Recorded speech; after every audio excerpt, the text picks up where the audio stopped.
প্রাক্তন ছাত্রবিন্দু, আসসালামু আলাইকুম ওয়া রাহমাতুল্লাহি ওয়া বারাকাতুহু। আমি প্রত্যেককে আন্তরিকভাবে শুভেচ্ছা এবং অভিনন্দন জানাচ্ছি।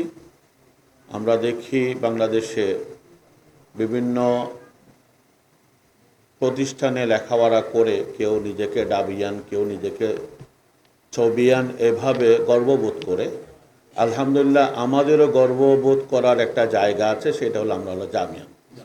আলহামদুলিল্লাহ, আমরা আজকে এই উদ্যোগ অনেক সুন্দর একটা উদ্যোগ। আমরা জানি যে অনেকগুলো অ্যালুমনাই অ্যাসোসিয়েশন, প্রায় অনেক ছোট ছোট প্রতিষ্ঠানে অ্যালুমনাই অ্যাসোসিয়েশন থাকে এবং অ্যালুমনাই অ্যাসোসিয়েশনের অনেকগুলো কাজ থাকে। বিশেষ করে আমাদের প্রত্যেক অ্যালুমনাই অ্যাসোসিয়েশন হলো তার প্রাণের এই প্রতিষ্ঠানকে কিভাবে আরও সামনের দিকে নিয়ে যাওয়া যায়, এই প্রতিষ্ঠানের জন্য আমি কতটুকু অবদান রাখতে পারি, সেটাই মূলত অ্যালুমনাই অ্যাসোসিয়েশনের কাজ।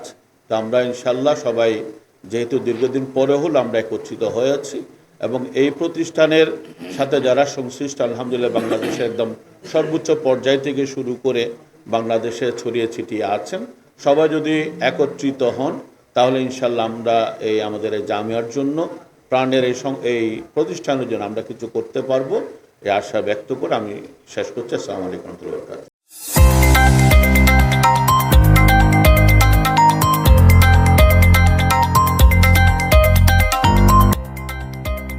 সত্যের সন্ধানে নির্ভীক, P News TV।